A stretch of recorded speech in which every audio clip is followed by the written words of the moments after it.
말씀을 가지고 복 있는 사람 혹은 복되고 복된 사람이라는 제목으로 기도를 나누려고 합니다. 누가 참 복된 사람입니까? 누가 복되고 복된 사람입니까? 우리가 흔히 오복을 누리면 복된 사람이라 그렇게 생각합니다. 우리 동양적인 사상에서는요, 수부, 강령, 유보덕, 그죠? 그 다음에 고총민 5가지를 말하고 있는 것을 볼 수가 있습니다. 근데 이런 것들은 다 눈에 보이는 복입니다. 현시에 누리는 복 아닙니까? 그죠? 그러나 진짜 중요한 복은요, 눈에 보이지 않는 것, 내적인 것, 결과의 복이 진짜 복입니다. 진짜 복이에요. 어떤 의미에서는요, 진짜 복은 종말론적인 것입니다. 우리가 하나님 앞에 섰을 때 어떻게 되느냐, 거기에 따라서 복과 화가 결정이 되어지는 것입니다. 쉽게 말하면 지금 당장 좋고 편한 것이 복이 아니라는 말씀인 것입니다. 오늘 본문의 성경은 무엇이 복이라고 말하고 있습니까? 1절 보세요. 허물의 사함을 받고 자신의 죄가 뭐한 사람은요, 가려진 사람은 뭐가 있도다? 복이 있도다. 죄가 없다는 말이 아닙니다. 죄의 사함을 받고 그 모든 허물의 가려움을 받은 사람이 복이 있다, 그렇게 말하고 있습니다. 아마 여러분들이 썩 동의하지 않는 분도 있을지 모르겠습니다. 그래도 손인데 돈 나갈 구멍이 얼마나 많은데 돈이라도 한번 써봤으면 좋겠다, 그런 분들이 우리 가운데 있을지 모르겠습니다만은요, 그러나 우리 가운데 돈이 소중하고 건강이 중요하고 지위와 명예가 중요해도요, 여러분 한번 생각해 보십시오. 요한복음 8장 나타난 가늠하다가 현장에서 잡혀 사람들 앞에 끌려 나온 여인처럼 되고 싶은 사람은 아무도 없을 것입니다. 더 극단적으로 말하면요, 이번에 딸을 때려서 죽자 백골 상태까지 방치를 해둔 것이 만천하에 드러난 부끄러운 목사처럼 되고 싶은 사람은 아무도 없을 것입니다. 우리 가운데 죄 없는 사람이 누가 있습니까? 다 죄입니다. 그러나 아직 우리의 죄가 그처럼 만천하에 드러나지 않은 것은 그나마 다행이고, 그 많은 죄를 사함받은 것이 우리의 복 중의 복이다, 그렇게 하지 않을 수가 없는 것입니다. 여러분, 오늘 우리가 읽은 본문은요, 성 어거스틴의 애송시라고 합니다. 여러분, 성 어거스틴은요, 젊은 시절 엄청난 방탕한 삶을 살았습니다. 그의 어머니 모니카가 눈물로 기도하자 그가 하나님의 애들로 말미암아 돌이켜 남은 세계는요, 얼마나 성인으로 살았는지 모릅니다만, 그분은 지난날의 과거를 생각하면 이 시를 깊이 애송하지 않을 수가 없었던 것입니다. 임종을 앞두고 있을 때는요, 20편 31편을 써서 저 앞에 침상 앞에 벽에 붙여놓고는 늘 묵상했다고 그래요. 회오의 눈물을 흘렸다고 하는 것입니다. 그래서 그런지 이분은요, 평소에 이런 말을 참 많이 했어요. 최선의 지식은 한번 더 합시다. 우리가 죄인이라는 사실을 아는 것이다. 여러분, 우리가 아무리 많이 안다고 해도요, 내가 죄인이라는 사실을 모르는 사람은 모르는 사람인 것입니다. 이걸 알아요. 내가 죄인임을 알고 죄 사함받는 것이 진짜 얼마나 큰 복인가를 아는 사람이에요. 진짜 배운 사람이 많은 사람인 것입니다. 오늘 이제 본문을 통해서 우리가 죄를 묻어대면 어떻게 되는지, 이 죄의 문제를 우리가 어떻게 해결할 수 있는지, 그 다음에 죄 사함 받은 사람이 누리는 행복이 무엇인지 우리가 본문의 흐름을 따라서 자세히 한번 살펴보았으면 좋겠습니다. 전체로요, 사람은 죄를 묻어두면 둘수록 엄청난 스트레스를 받습니다. 우리가 본능적으로 거의 모든 사람들이 죄가 무엇인지를 알지 않습니까? 그리고 그 죄가 나쁘다는 것도 알고 있습니다. 여러분, 죄가 뭡니까? 우리가 동양적인 개념에서 죄를 여러분 한자로 파자를 해보면요, 넉사자에 그 다음에 밑에 뭐가 있습니까? 아니비자, 내가 자는 것이 죄예요. 여러분, 내가 자는 것이 뭐예요? 하나님께 대해서 아닌 것, 다른 사람에 대해서 아닌 것, 내 자신에 대해서도 아닌 것, 모든 만물에 대해서도 아는 것, 이것이 죄입니다. 성경적인 죄의 개념은요, 하말티합니다. 뭐냐면 목적에 빗나간 것, 표적에서 어긋나간 것, 이게 죄입니다. 하나님 우리를 지신 목적이 무엇입니까? 우리의 창조주, 우리의 구원자 되시고 우리의 보호자 되신 하나님께서 우리에게 원하시는 것이 무엇입니까? 하나님을 알고 그 하나님을 영원하게 하는 것이 우리를 지으신 하나님의 목적 아닙니까? 여기 빗나간 모든 것이 다 죄가 되어지는 것입니다. 우리는 본능적으로 이 죄가 존재하다는 사실을 잘 알고 있습니다. 우리 가운데 더럽고 추한 것을 곁에 두기를 원하는 사람이 누가 있습니까? 아무도 없어요. 여러분 쓰레기는 적시고 버리지 않습니까? 설거지 빨리 해치우지 않습니까? 여러분 변비 오래 속에 담아두기를 좋아하는 사람 아무도 없습니다. 하루만 지나도 몸과 마음이 힘이 들어요. 그래서 이걸 어떻게든지 해소해 버리고 많은 돈을 시간을 투자하지 않습니까? 이런 것들이 우리 가운데 있으면요, 냄새가 나게 되어지고 질병의 원인이 되어지고 몸과 마음이 상하는 것입니다. 살아도 사는 재미가 별로 없습니다. 여러분 결국 우리의 마음의 쓰레기가 뭔지 아세요? 우리의 마음의 쓰레기 한번 더 합시다. 우리의 마음의 쓰레기 뭐예요? 결국 죄인 것입니다. 이걸 우리가 오래 품고 우리 속에 방치하고 있으면요, 우리도 힘들지만 하나님도 고통스럽게 만드는 것이 되어지는 것입니다. 그래서 우리가 죄를 우리 속에 품고 있으면요, 사전에 보면 이렇게 말씀하고 있습니다. 주의 손이 주야로 한번 더 합시다. 나를 누르시오니. 죄는 하나님의 압박을 가지고 있습니다. 죄는 하나님께서 우리를 하여금 포기하도록 만들어가지는 것을 볼 수가 있습니다. 내 양심이 가책을 받는 것 같지만요, 하나님의 손이 주야로 나를 누르시기 때문에 힘들어지는 것입니다. 여러분들이 이번에 목사요 박사인 분이 가출한 딸 때문에 아마 마음이 상심했겠죠. 때려서 죽인 다음에 이 일이 탄생하면 참으로 애매하니까 두려우니까 빼골이 되도록 방치하고, 그죠? 이 사실을 우리가 보면서 어떤 생각을 했습니까? 아마 마음에 비분 관계였을지도 모르겠어. 저럴 수가 있나? 어떤 사람들은 이제 교회가 끝이라고 낙심하고 있을 거예요. 또 어떤 분들은 조금 타산지세로 생각해서 여기를 다 치니까 내가 아파요, 그죠? 하나님께서 나의 죄를 옥죄해 오시는구나, 이렇게 느낀 것도 있을 것 같아요. 무엇이든 간에 말입니다. 여러분 죄가 있으면요, 우리 심령에 평안이 없는 것입니다. 어떻게 견딜 수가 있겠습니까? 아무리 불을 누리고 있고 아무리 높은 주의를 가지고 있고 내 속에 건강이 있다 한들 내 심령에 평안이 없는데 우리가 사는 무슨 재미가 있겠습니까? 결국 어떻게 되어지는 것입니까? 여러분 3절에 보시길 바랍니다. 죄는요, 우리의 심령으로 하여금요 신음하게 만든 것입니다. 자, 3절에 보시길 바랍니다. 내가 입을 열지 아니할 때 좁을 마음으로 신음함으로. 우리 속에 죄를 그대로 품고 있으면요, 자꾸 나도 모르게 내 속에서 신음소리가 흘러나오는 것을 볼 수가 있어요. 한숨과 탄식 소리가 자꾸 터져 나옵니다. 길을 가다가도 자리에 앉았다가도 잠을 자다가도요. 여러분 몸이 허약해서 그런 건 아닙니다. 하나님이 나의 심령을 누르시니까 나도 모르게 탄식이 새어나오는 겁니다. 그런다면요, 죄는요 우리의 뼈가 시하는 고통을 안겨줍니다. 3절 보십시오. 내가 입을 열지 아니할 때, 그 다음에 어떻게 했습니까? 내 뼈가 어떻게 했다고요? 시하였도다, 그렇게 말하고 있습니다. 여러분 뼈가 녹아내리는 것, 골수가 윤티같이 못하다는 것입니다. 여기서부터는 건강에 이상이 오게 되는 것을 우리가 보게 되죠. 그런가면요, 하나님의 손이 우리를 누르시니까 우리의 심령이요, 우리의 진영이 이런 가뭄에 마름같이 됐다. 4절 보시기 바랍니다. 이것이 오래가면 어떻게 되어집니까? 주의 손이 어떻게 해요? 주야로 밤낮으로 나를 마시니 누르시니 압박을 하시니까 내 진액이 빠져서 어떻게 됐다고요? 여러분 가뭄에 마름같이 되었다. 시골에서 자란 분들은 아마 이 말의 비유를 잘 아실 거예요. 여러분 가뭄의 말입니다. 돈이 바짝 타서 거북이들처럼 쩍쩍 갈라진 거 여러분 보셨지 않습니까? 그죠? 만약에 우리의 심령이 그와 같이 된다면 어떻게 우리가 견딜 수 있겠습니까?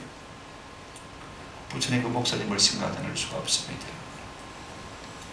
왜 자수하지 않았을까 하는 안타까운 마음이 있습니다만 저는 한편으로는 이해가 돼요. 목사 체면이요, 어떻게 그 죄를 덜 조절할 수 있겠습니까? 온 천하에 예수를 먹히겠다는데 말입니다. 그렇게 해서 그냥 방치해둔 거예요.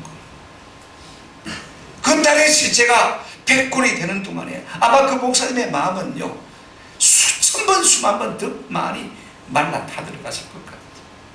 그걸 생각하면 나도 모르게 눈물이 나. 그 마음의 고통이 얼마나 컸을까. 여러분 사실 우리 인생의 문제는요 많은 문제 같지만요 압축하면 두 가지 문제입니다. 하나는 죽음의 문제예요, 하나는 무엇의 문제입니까? 죄의 문제. 근데 어떻게 보면요, 성경 기도를 따라가 보면 이 문제는 한 가지로 압축이 될 수가 있습니다. 많은 사람들이요 죽음에 대해서 관심을 가집니다. 조금 처리된 것이죠. 그러나 죄에 대해서 관심이 가지기 시작하면요 영적으로 처리된 것을 볼 수가 있습니다. 여러분 결국 죽음은요 결과요 죄가 무엇입니까? 그 원인인 것을 우리가 볼 수가 있습니다. 그래서 로마서 6장 23절에 죄의 삭은 뭐라고요? 사망, 죄가 원인인 것을 볼 수가 있습니다. 이 죄가 문제인 것입니다. 그러므로 저는 우리 모두가 이 죄를 우리 속에 묻어두지 않고 날마다 토설해버리는 은혜가 있으면 참 좋겠다. 죄가 우리 속에서 삭으면 삭을수록요 우리는 고통스러운 것입니다. 여러분, 홍어는 살리면 삭으면 삭일수록 여러분 맛이 있지만요, 죄는 우리 속에서 삭으면 삭을수록 그것이 우리 속에 독소가 되는 것입니다. 잠언 28장 13절에 이런 말씀이 있습니다. 한번 같이 읽어보실까요? 시작. 자기의 죄를 숨기는 자는 형통하지 못하고 죄를 자복하고 버리는 자는 불쌍히 여김을 받으리라. 더 두려운 말씀이 있습니다. 시편 22절에 사람이 회개하지 아니하면 그가 누구죠? 하나님이 칼을 마시며 가시며 그의 팔을 이미 당겨 마셨도다 예비하셨도다. 범죄하고 회개 찾는 사람은 하나님의 표적이 된다는 말씀인 것입니다. 로마서 2장 5절입니다. 다만 내 고집과 회개하지 않는 마음을 따라. 우리가 우리의 죄를 자꾸 고집하고 회개하지 않으면요, 그것으로 말미암아서 진노의 날, 곧 하나님의 의로우신 심판이 나타나는 그날이 이 말 진노를 만다고요 내게 쌓는도다. 우리가 죄를 버리지 않으면 하나님의 진노가 자꾸 우리에게 쌓여지는 것입니다. 여러분, 이것이 죄가 주는 고통인 것입니다. 그렇다면 이와 같이 죄를 누르고 사망에 이르게 하는 이 고통을 안겨주는 것이 죄라면요, 우리가 이 문제를 어떻게 해결하고 고칠 수가 있겠습니까? 어떻게 하면 반나절로 드러나는 하나님의 그 무거운 압박, 이것을 해결하고 고칠 수가 있겠습니까? 벗어날 수 있겠습니까? 여러분, 죄의 종로를 하는 모든 인생의 궁극적인 질문이 이건 아닙니까? 그러므로 우리가 두 번째로 생각할 것은요, 죄를 어떻게 자백하고 어떻게 해결받을 것인가 하는 문제인 것입니다.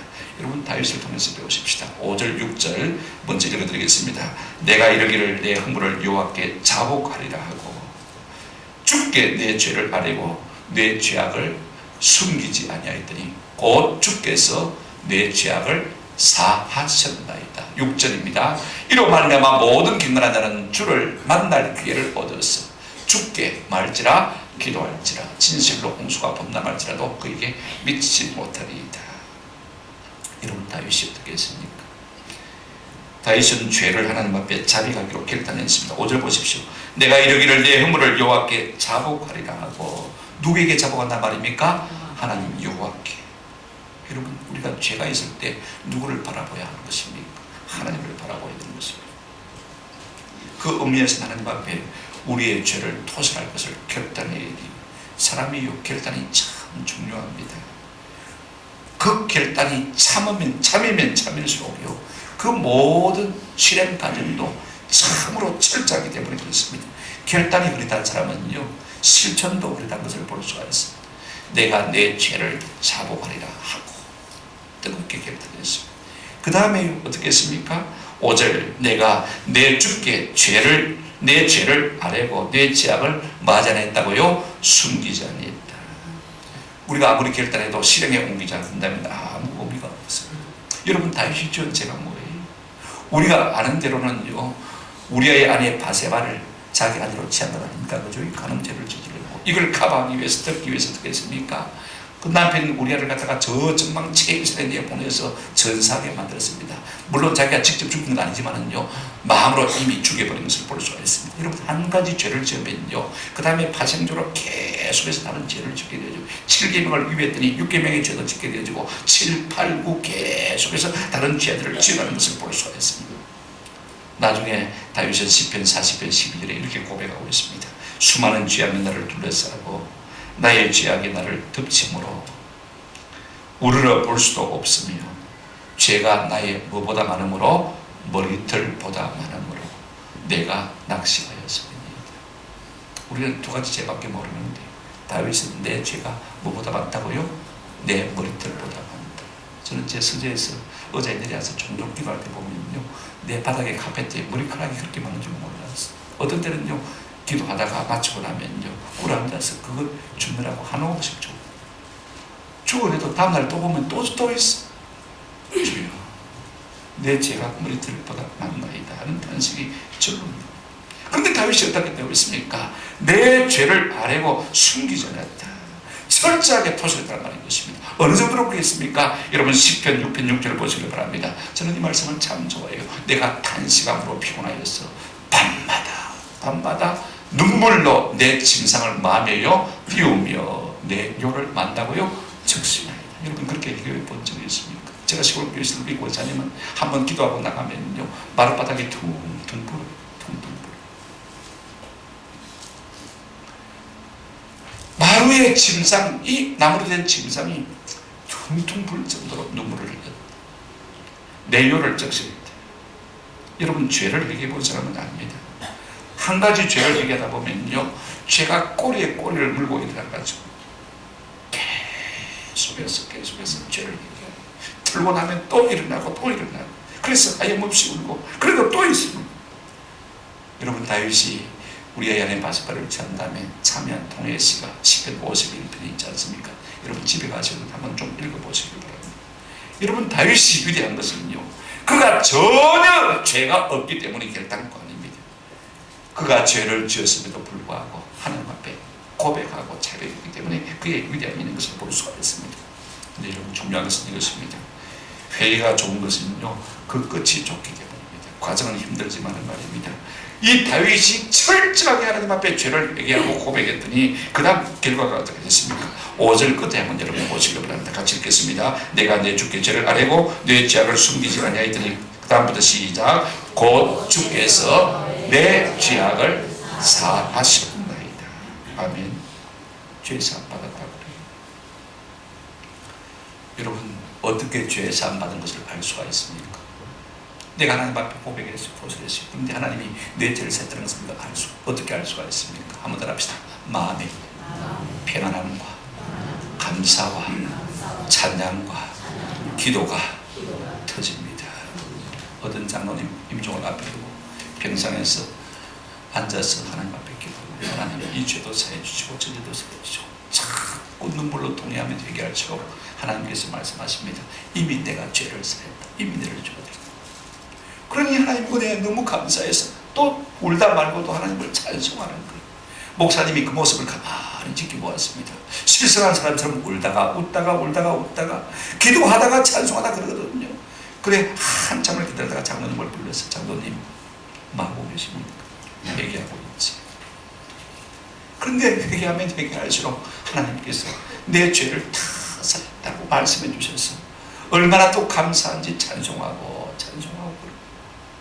여러분 우리가 이렇게 할 때 하나님께서 우리의 모든 죄를 사해 주시는 놀라운 은혜를 누리게 될 줄로 믿습니다. 보십시오. 여러분 우리가 회개하면요 하나님이 우리의 죄를 다 사해 주시는 것을 볼 수가 있습니다. 죄 짓지 않는 사람 없습니다. 사람들은요 흔히 자꾸 죄책을 갖다가 스트레스라 이렇게 표현하는 걸 참 좋아하는 것을 볼 수가 있습니다. 일 많이 한다고 스트레스가 쌓이는 것은 아닙니다. 저도 새벽 4시 일 나가지고 밤 9시 10시까지 일하지만은요 그것 때문에 스트레스 받은 적 한 번도 없어요. 이거 우리가 아세요? 왜? 우리의 양심이 죄가 우리를 훨씬 더 누리는 것을 생각할 필요가 있습니다. 우리가 막 밖에 놀러 나간다고 이 문제가 해결되는 게 아니에요. 내가 자꾸 무슨 일로 스트레스 받으면요 우리의 마음의 죄악을 토설하고 고백하고 주께 용서받는 은혜가 있기를 주님의 이름으로 축원합니다. 내 죄를 사하셨다. 누가 사하십니까? 우리 주께서 사하시는 것입니다. 죄 사함 받으면요 어떤 확신이 오시냐면요 6절 한번 보시길 바랍니다. 같이 한번 읽어보시겠습니다. 6절 시작.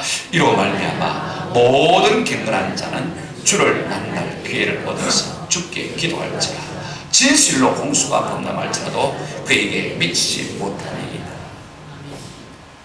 여러분 사울이 부활하신 주님을 만나고 죄 사함을 받은 관계를 가지고 다메섹에 들어왔을 때 그가 제일 먼저 한 것이 무엇입니까? 금식하면서 뭐 했어요? 하나님 앞에 기도하면서 볼 수가 있어요. 여러분 죄 사함 받은 사람은요 기도할 수밖에 없어요. 뭘 기도했을까? 내 죄 사해 준 것이 너무 감사했어. 나 같은 죄인을 용서해 주는 감사합니다. 아마 그렇게 기도했을 것이고 이제는 내 죄가 사해졌으니 다시는 주님을 생각한 일을 하지 않게 해달라고 아마 그렇게 간구했을 거예요. 여러분 우리가 새 옷을 입으면 더럽히고 싶습니까? 새 신발을 신으면 아무 곳이나 밟고 싶습니까? 이미 깨끗하게 된 사람이요 날마다 정결하고 싶은 마음이 우리 가운데 얼마든지 있지 않습니까? 이와 같은 결과가 우리 가운데 따르는 것을 볼 수가 있어요. 이제 우리가 세 번째로 여러분 죄 사함 받은 사람에게 어떤 복이 따르는지를 한번 생각해 보십시다.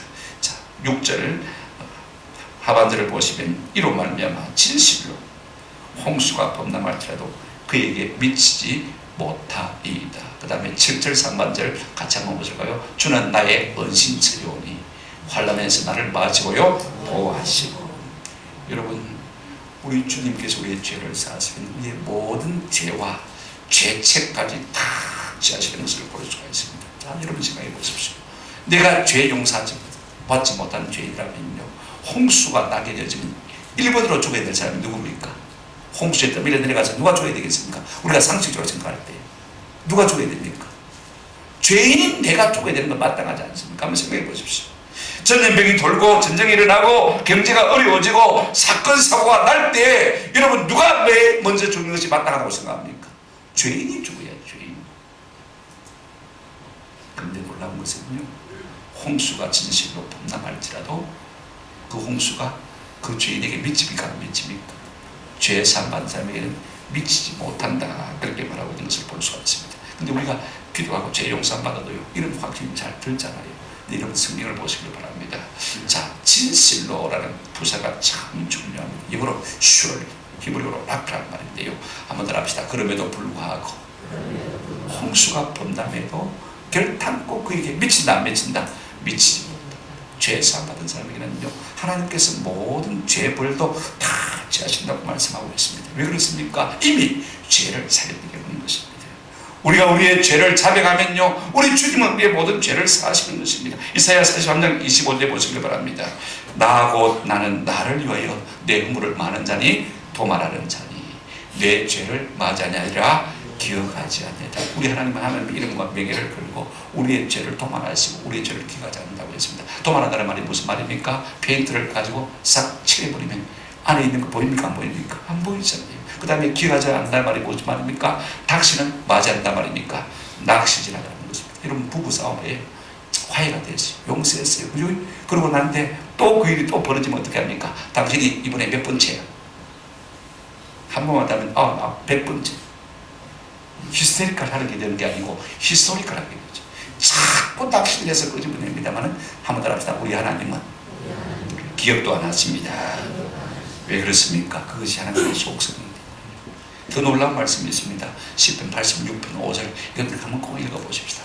다 같이 시작. 주는 지나사 사죄하시기를 절구하시며 죽게 부르짖는 자에게 인자하심이 화하십니다. 우리 주님은요, 취미가 있어요. 합의가 하나 있어요. 뭐냐면 선하사 뭐 하기를 절구하신다고요? 사죄하기를, 우리를 용서하시기를 절구하시는 거예요. 우리를 다 용서하세요. 주님이 어쩌면 속으로 사랑하시는 거예요. 그리고 아들을 내어주신 거예요. 그 예수를 우리에게 주신 거예요. 혼자 속으로 다 당하세요. 다 사랑하세요. 여러분, 하나님의 취미가 용서라고 했습니다. 그러니 여러분, 하나님이 인생이 아니시면 얼마나 감사하십니까? 이렇게 우리의 모든 죄와 죄책을 우리가 죄를 고백할 때 다 사해준다고 말씀하셨습니다. 이것이 참으로 죄 사함받은 자의 복인 것입니다. 그런가 하면요, 우리를 구원의 노래로 깨우신다. 7절 하반절에 보시길 바랍니다. 구원의 노래로 나를 부르시리이다. 옛날 버전에는 애우시리이다 그렇게 했습니다. 애운다는 말이 무슨 말이냐면요, 사방으로 빙 둘러싼다는 말이었습니다. 하나님께서 구원의 감격과 기쁨과 찬송으로 우리의 심령을 가득 차게 해주시겠다. 넘치게 해주시겠다. 여러분뿐만 아닙니다. 한번 보실까요? 성경에요, 8절 다 같이 시작. 내가 내 갈 길을 가르쳐 보이고 너를 주목하여 훈계하리라. 우리가요, 남의 죄를 용서해요. 용서한다고 말을 해요. 그죠? 그런데 다시는 그와 함께 하잖아요. 죄를 용서한다고 하면서도 같이 있기도 싫어합니다. 오늘 우리의 마음이 그래요. 그죠? 그 다음에 용서했음에도 불구하고 지지합니까? 지지 안 합니까? 지지 안 합니다. 성원합니까? 안 합니까? 안 합니다. 하기 싫은 거예요. 용서했습니까? 안 했습니까? 안 한 거예요. 우리 하나님은요, 우리가 죄를 고백하면 용서받은 사람에게는요, 계속해서 마십니까? 지지하고 성원하신다고 했습니다. 어떻게 하신다고 했습니까? 내 갈 길을 가르쳐 보이고 너를 주목하여 뭐 하겠다고요? 훈계하겠다. 다시는 죄를 짓지 않도록 도와주겠다. 이끌어주겠다. 인도해주겠다. 보호해주겠다. 그렇게 말씀하고 있는 걸 볼 수가 있습니다. 여러분, 하나님은 인생의 짐이 얼마나 감사합니까? 이것이 진정한 용서고 진정한 사랑인 것입니다. 그러므로 여러분 생각해 보십시오. 죄 사함 받는 것이야말로 복 중에 복 아니겠습니까? 1절 2절 우리 한번 다시 읽어보시겠습니다. 시작. 허물의 사함을 받고 자신의 죄가 가려진 자는 복이 있도다. 마음에 간사함이 없고 여호와께 중죄를 당하지 아니하는 자는 복이 있도다. 세 번째 성경 보니까 2절을 제가 한번 읽어드리겠습니다. 주님께서 죄 없는 자로 여겨주시는 그 사람의 마음에 속일 수가 없는 그 사람, 그는 한번 따라합시다. 복되고 복되다.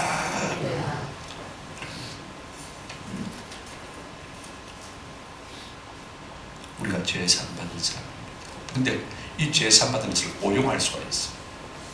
다시 한번 성경을 보실까요? 9절입니다. 9절 한번 보십시오. 시작. 너희는 무지한 말이나 노새같이 되지 말지어다. 그들은 재갈과 굴레로 단속하지 아니하면 너희에게 가까이 가지 아니하리로다.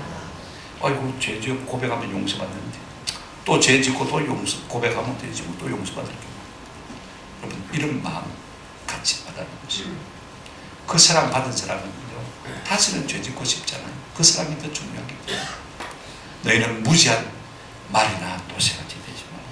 죄책으로 안 다스리면 안 따르는 그런 인생이 되지 말라. 말씀을 맺습니다. 다시 그 부천의 목사님 이야기로 돌아갑니다. 저는 그분의 성도 모르고 그분의 교회 이름도 모르고 그분의 교단도 잘 모릅니다.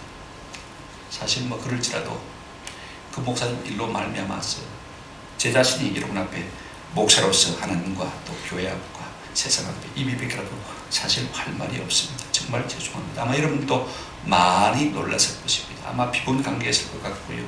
마음의 낙심도 많이 했을 것 같습니다. 그러나 이제 마음을 차분히 가라앉히고 우리가 이 일을 타산지식으로 삼았으면 참 좋겠다 싶어요.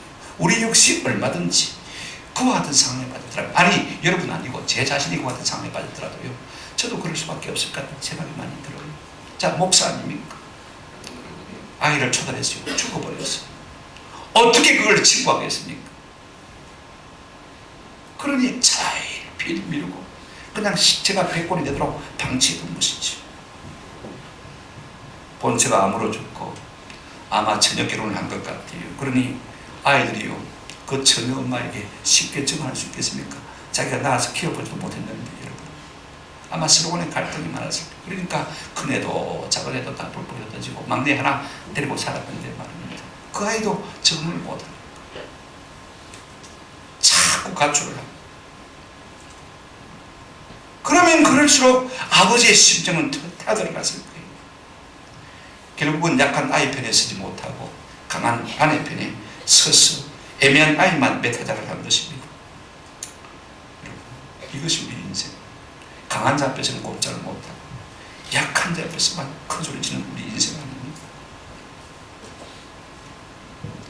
저는 그런 생각을 해요. 이런 분위기를 말할 수 있는, 이런 말을 할 수 있는 분위기는 안 되지만요. 한번 더 합시다. 돌을 던질 것이 아니라 돈을 던집시다. 그 남은 아이들 우리가 좀 돌아보는 사람이 우리 가운데 필요하다는 생각을 하게 되죠. 부탁합니다. 아마 설에 여러분이 부모 형제가 친척들을 만나면 이 일로 말미암아서 많은 공격을 받을 것 같아요. 그죠? 그래서 제가 부탁을 드리기는 동조하지도 말고 그죠? 그 다음에 반박하지도 마십시다. 그저 내 탓이다. 내 탓입니다. 그래도 자꾸 공격하면요 죄 없는 자가 돌로 치라고 말아서기를 바랍니다. 우리 인생이 다 연약합니다. 다 불쌍합니다. 불쌍한 존재끼리 여러분 비난의 돌을 던져서 되겠습니까? 예수님도 가나바다의 현장에 잡혀서 끌고 온 그 여인을 가지고 예수님 앞에 와서 의기양양하게 자기의 의를 주장하는 사람들 앞에서 뭐라고 했습니까? 너희 중에 먼저 죄 없는 자가 말하고요 돌로 치라. 그랬더니 나이 든 사람부터 젊은 사람까지 한 사람 한 사람 하바주 방구됐을 때 돌을 다 내려놓고 사라진 것을 볼 수가 있습니다. 우리 역시 누구든지 간에 어떤 사람이든지 간에 여러분 죄를 향해서 돌을 던질 수 있는 사람은 한 사람도 없습니다. 다 죄인입니다. 제가 무슨 말을 하려고 하냐면요 역지사지로 생각하는 것입니다. 역지사지. 내 구가 석자입니다. 사랑하기도 짧은 인생입니다. 여러분 남 비판하는 것이 아니라 내 죄와 허물을 도전하고 자백하고 고백하기도 짧은 인생이라는 말인 것입니다. 저도 회개하고 기도하려고 엎드리면 전화가 옵니다. 또 나가봐야 되죠, 그죠? 여러분 바쁜 교회 시간에서 우리가 충분히 하나님 앞에 회개할 시간이 잘 없어요. 사랑할 시간 물론 없지만 회개할 시간조차 얻지 못하는 것이 우리 인생 아닙니까? 그럼에도 불구하고 우리 하나님은 우리의 연약함을 아시는 하나님, 우리가 하나님 앞에서 죄인 줄 알면서도 죄를 지을 수밖에 없는 연약한 인생인 것을 아시는 것입니다. 그래서 우리 하나님은요, 우리가 우리의 죄를 자백하면 우리의 모든 죄와 허물을 사하시겠다고 말씀하셨습니다. 요한일서 1장 9절을 보시길 바랍니다. 만일 우리가 우리 죄를 자백하면 그는 미쁘시고 의로우사 우리 모든 죄를 마시며 사하시며 우리를 모든 불의에서 깨끗하게 하실 것이요. 아멘. 우리 주님은 우리 이렇게 말씀하십니다. 시편 62편 8절 말씀입니다. 백성들아 시시로 그를 의지하고 그의 앞에 마음을 말아 토하라. 하나님은 우리의 무엇이다? 피난처시다. 여러분 누가 토한 것 좋아할 사람 누가 있습니까? 누가 토한 것 닦아주고 싶은 마음이 있겠습니까? 추하고 더러운 것 누가 그렇게 할 수 있는 사람이 있습니까? 그러나 우리 하나님은요, 우리의 모든 더러운 추한 모든 것들 다 말아 토하라. 그러니 우리 하나님 같은 분 없는 거예요. 여러분 미가는요 7장 18절 19절에서 이렇게 말하고 있습니다. 주와 같은 신이 어디 있으니까 주께서는 죄악과 그 기업에 남은 자의 허물을 사유하시며 인애를 기뻐하시므로 진노를 오래 품지 아니하시나이다. 다시 우리를 불쌍히 여기셔서 우리의 죄악을 발로 어떻게 하시고요? 밟으시고 뒤꿈치로 탁 깔아뭉개시고 흔적도 없게 만드시고 우리의 죄악을 어떻게 하신다고요? 그 다음 19절 보세요. 우리를 불쌍히 여기시며 우리의 죄악을 발로 어떻게 하신다고요? 밟으시고 꽉 눌러 밟으시고 우리의 죄를 어떻게 하십니까? 그냥 바다에 던지십니까? 깊은 바다에 던지십니다. 그러니 우리 하나님 같으신 분이 없는 것입니다. 오늘도 그 사유하시기를 절구하시는 하나님, 우리가 우리의 죄를 자백하면 그는 미쁘시고 의로우사 우리를 모든 불의에서 깨끗게 하실 것이라고 했습니다. 여러분 죄사함 없는 쾌락은요 결단코 복이 아니라 독이 되어지는 것입니다. 죄사함 없이 내가 돈 잘 벌고 죄사함 없이 내가 건강하고 내가 높은 지위에 올라가고 결단코 복이 아니라 독인 것입니다. 우리가 우리 교회를 교회되게 하는 것은요 남의 죄를 비판하고 청년되어 있지 않습니다. 이건 누구나가 다 할 수 있습니다. 타락한 본성을 가진 사람이라면요 남의 죄에 대해서 얼마든지 비분관계할 수가 있습니다만은요 남의 죄를 보고 타산치로 삼는 죄는요 그렇지 않으면 할 수가 없는 것입니다. 역지사지로 생각할 수 있는 이거 하나님 은혜 주지 않으면 안 되는 것입니다. 오늘 교회되면 어디 있습니까? 내 탓으로 가려고 내 죄를 통회하고 자복하는 데 있습니다. 우리 모두가 우리의 죄를 하나님 앞에 도설의됨으로 발표하며 죄사함 받고 만대의 복이 있는 저와 여러분 되시기를 주님의 이름으로 축원합니다. 아멘.